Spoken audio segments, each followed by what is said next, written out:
Ancora di sé di sai, ora di sé di sai. Dissa, kulka dissa. Walla buddha show, walla the show, walla dinto, wa buddha wa me.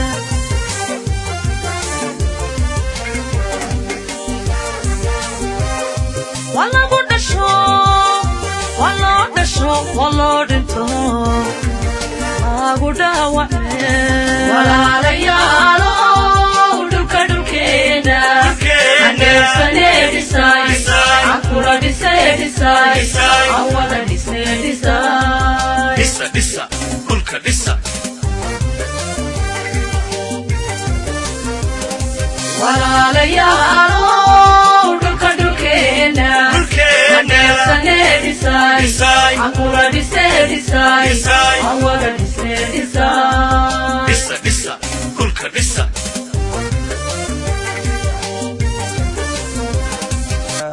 biyo xireenkan aad u jeedo wuxuu ku nool yahay dadaal bulshada degmada Balcateeraha ku nool yahay ka maamul ahaana hadda maalinka timid iyo birig waxa aad ku siyaadisay shakhsiyan waan ognahay waxaan isu xil saarnay muddo gaaban oo 5 biriya albaab guuray oo jabay ee baxay inaan alxano inta soo gadno qalabkiisa xamarka soo gadno waa ku guuleysanay waa u jeedin shalay webigu ebro ahay berigana albaabkii lagu riday waa nasaaciday oo waad u jeegtay waa soo buuxsamay waxaan rabnaa gudoomiye cudur hadduu ka bilaabo far ee aad farta goyn wuxuu ka wada galaa gacanta albaabada rinjina waa noo rabaan rinji anta ruujina waa noo rabaan waxa kale oo dabka saaran oo soo dhow albaabka geeska xaga soo dhow oo raba in hadda wax laga qabto hadduu guuro kadib waxba nooma galo sida kan haddana nagu naqaaya mar kale waxaan ka codsaynaa mudana gudoomiye albaabku waa ku guuleysanay waa shaqadina waa dhamaynay oo albaabka ku saabsaneed berigana adigaan kugu wareejinay shaqadan qabanay waxaan u haynay qof gaar u maayna beereyda aan u haynay iyo xoolaaleyda oo ku wada xiran webigaan ku wada xiran balcadna ma haysato baasha leeyahay dekad ma qabto kale dekadeer waa inta xoolaha naqato beer ha naqato shaqaalaha naqato qaara cagafi askale beledka cagafadaas ma kacaan hadaan biyo xirin ku shaqeeyay kiwaawo ma kacda hadaan biyo xirin shaqeeyay badiil ma kaciyo hadaan biyo xirin shaqeeyay waxay ku tusaysaa marka in biyo xireenku hogaankii degmada balcad xagga dhaqaalaha uu yahay gudoomiye tobankay saddexda albaab hal albaab oo xireyna jira oo shanta hoose inta kale walax laga shaqay kara waa siyada albaabo kara laga xukumaa balcad biyeera siyada albaabna hal waa ku aasuubnay halka kalena waa halka hadda ku tusnay oo naga ballan qaaday waxaana ballan ma hadda wixii nolol suubiyo inaan gacanta ku haysano bi Allah idmo hadii la dayaco suubinta waxba ma tarin gacantaan ku haysanayna hadda waxaa noo daran albaabada rinji iyo halkaas albaaba noo daran waxaan mahad celiyaa guddiga gacan ku haynta biyo xireenka ee waqti walba u hoolan saacad walba u taagan hadii cilad ku timaado amba dayactir u baahato amba xaalad dhinaca biyo xireenka ay timaado waqti walba garab taagan umadan si wax ugu celi lahaayeen maxaa yeelay reer Balcad xaqiiqatan inta ognahay waxay ku tiirsan yihiin 99.9 waa buubigaas maxaa yeelay waa beeraley waa xoololey labadana waxay u baahan yihiin inay biyo helaan biyahaas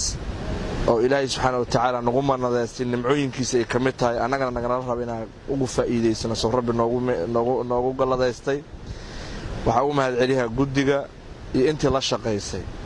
waxaan rabaa in hal baa u diro ummadda reer Balcad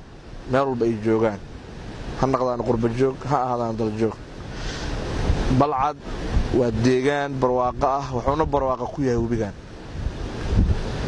wuxuu barwaaqo ku yahay biyo xireenkan degmooyinka qaarkood ma haystaan gobolada qaarkood ma haystaan inay maanta biyooda ay xakameystaan markii u baadaan xirtaan markii dhibaato inay ku naqan rabaan ay arkaan ay deystaan biyahooda waxaan rabaa in laga wada shaqeeyo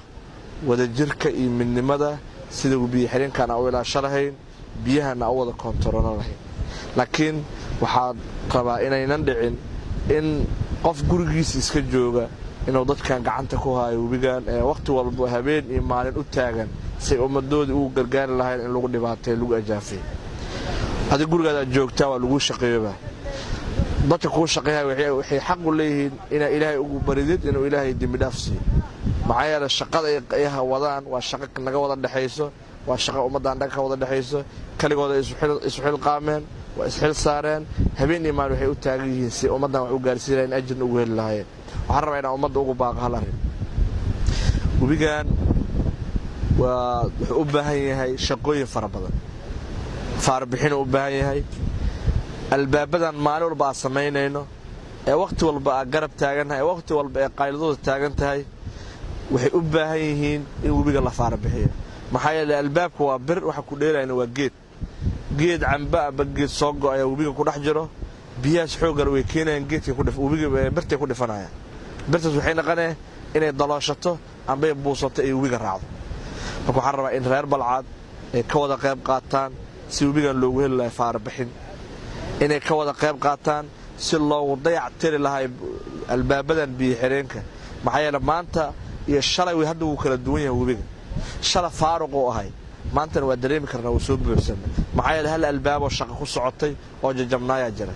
albaabkaas Ilaahay waa nagu guuleeyay waxaana mahadaas iska Ilaahay subhanahu wa ta'ala midda labaadna waxa iska guddiga shaqada waday ee hawshaas gacanta ku hayay annagana waxa hadii aan nahay maamulka degmada waxa la garab taaganahay xaalad walba oo la soo kororto si noogu sheegayna ugu qayb qaadan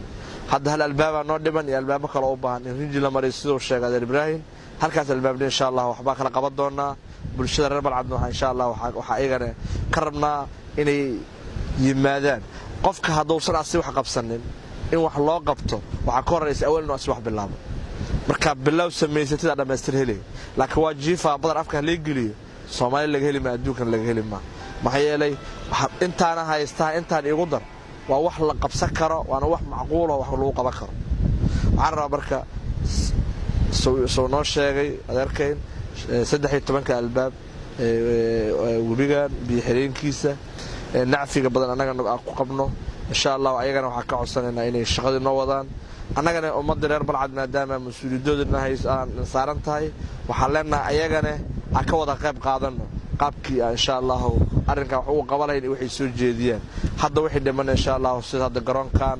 maartii uu ku soconayay waxyaabo badan oo waxa jira wax qabasho u baahan oo hadda albaabada qaarkood furitaankooda in inta la siiyo mid kale lagu kor furo ee sheegaan in garoonkii biyoonku ugu shaqeeyaan ayagana waxaan rajaynaynaa insha Allah wax ka qaban doono maamulka gobolka Shabeellaha Dhexe waxa ka codsanaynaa iyo dawlad goboleedka Shabeellaha in ayagana nagala qayb qaataan maxaa yeelay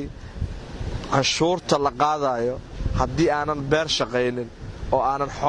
xoolo aysan biyo helin badan ay coosna aysan helin cashuurta naftirkeeda ma la helayo maxaa yeelay dekada kaliya aan leenahay waa biyo xireenkan iyo webigan oo Ilaahay nagu manadeystay insha Allah waxa ka rajaynaynaa ayagana inay nagala qayb qaadan doonaan ganacsatada reer Balcad culimada diinka reer Balcad aqoon-yahanada dhalinyarada haweenka dhamaantood waxa ka codsanaynaa inay u soo xeexaytaan si wax ugu qaba lahaayeen biyo xireenka in uu noo noqdo mustaqbal raaga iyo wax aan ku helno wax badan